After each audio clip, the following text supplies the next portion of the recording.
नमस्कार, मैं हूं शीनम शर्मा। पश्चिम बंगाल में क्या इस बार टीएमसी हार जाएगी चुनाव?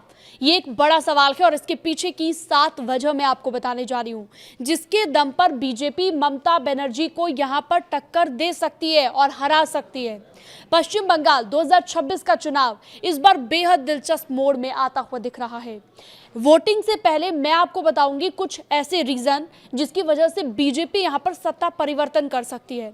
लंबे वक्त से सत्ता में काबिज ममता बनर्जी के सामने अब बीजेपी मजबूत चुनौती बनकर उभर रही है। हालिया सर्वे और राजनीतिक घटनाक्रम ये बताते हैं कि मुकाबला पहले से ज्यादा कड़ा हो चुका है। कौन से वो 7 फैक्टर हैं जिनके दम पर माहौल बीजेपी के पक्ष में झुक सकता है, मैं आपको बताती हूँ। ये बंगाल में बड़ा खेला माना जाएगा अगर यहां पर भारतीय जनता पार्टी सरकार बना लेती है। पिछले 2 चुनावों पर नजर डालें तो ममता बनर्जी ने यहां पर मजबूत पकड़ बनाए रखी, लेकिन इस बार राजनीतिक जमीन थोड़ी सी हिलती हुई नजर जरूर आ रही है। जो कि बीजेपी पहले से एक विपक्षी ताकत थी, अब एक गंभीर दावेदार के रूप में उभरती नजर आ रही है। ममता बनर्जी की सबसे बड़ी ताकत ही सबसे बड़ी कमजोरी बन गई है। ममता बनर्जी की राजनीति हमेशा संघर्ष और सड़क की लड़ाई पर टिकी रहती है, लेकिन अब यही रणनीति उनके खिलाफ जाती दिख रही है। चुनाव आयोग से सीधी टक्कर लेना और हर मुद्दे को टकराव में बदल देना उन्हें नुकसान पहुंचा सकता है। इससे ऐसा संदेश जा रहा है कि वो प्रशासनिक मुद्दों से ज्यादा राजनीतिक लड़ाई में उलझी हुई हैं। वजह नंबर 2 है बीजेपी की बदली हुई रणनीति। इस बार नहीं दोहराई गई पुरानी गलती ये थी कि 2021 में बीजेपी ने ममता बनर्जी पर व्यक्तिगत हमले किए थे, जिसका फायदा ममता बनर्जी को मिला था। लेकिन इस बार बीजेपी ने अपना फोकस शासन और भ्रष्टाचार के मुद्दों पर रखा है। इससे उसे ज्यादा गंभीर और जिम्मेदार विकल्प के तौर पर देखा जा रहा है। अब तीसरी वजह जानते हैं। शुवेंदु अधिकारी की एंट्री, गेम चेंजर चाल। बीजेपी ने इस बार ममता बनर्जी को सीधे उनके गढ़ में घेरने की रणनीति बना ली है। शुवेंदु अधिकारी को भवानीपुर से उतारना एक बड़ा दाव है। इससे ममता को अपनी सीट बचाने में ज्यादा समय देना पड़ेगा, जो उनके पूरे चुनाव अभियान को प्रभावित कर सकता है। कोलकाता हमेशा से तृणमूल कांग्रेस का मजबूत गढ़ रहा है, लेकिन यहां पर इस बार बीजेपी की मौजूदगी मजबूत होती दिख रही है। अब अगली बड़ी वजह है वोट शेयर का गणित। मामूली सा अगर बदलाव हो जाता है तो बड़ा उलटफेर यहां पर हो सकता है। सर्वे ये बताते हैं कि तृणमूल और बीजेपी के वोट शेयर में ज्यादा अंतर नहीं है।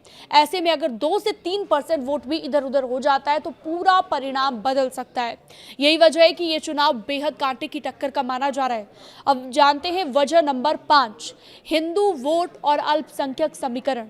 असली खेल यहां पर बंगाल की राजनीति में लगभग 30% अल्पसंख्यक वोट अहम भूमिका निभाते हैं।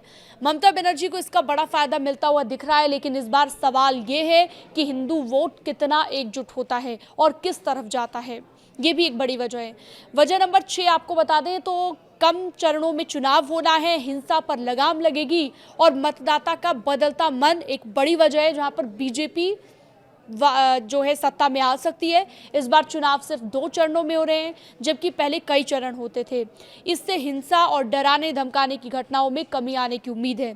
साथ ही भारी संख्या में केंद्रीय बलों की तैनाती से वोटर ज्यादा सुरक्षित महसूस करता है। इस बार वोटर ज्यादा जागरूक और आत्मविश्वासी भी नजर आ रहा है। अब जानते हैं वजह नंबर 7, एंटी इनकम्बेंसी। 15 साल की सरकार का असर। लगातार 15 साल जब कोई भी सत्ता में रहती है पार्टी तो एंटी इनकम्बेंसी बन जाती है। ममता सरकार को एंटी इनकम्बेंसी का सामना करना पड़ सकता है। रोजगार, निवेश और विकास के मुद्दे पर अब ज्यादा जोर पकड़ रहे हैं। कुल मिलाकर देखा जाए तो इस बार बीजेपी के पास ममता बनर्जी को चुनौती देने का सबसे बड़ा मौका है। हालांकि जीत अभी तय नहीं है, लेकिन माहौल जरूर बदलता दिख रहा है।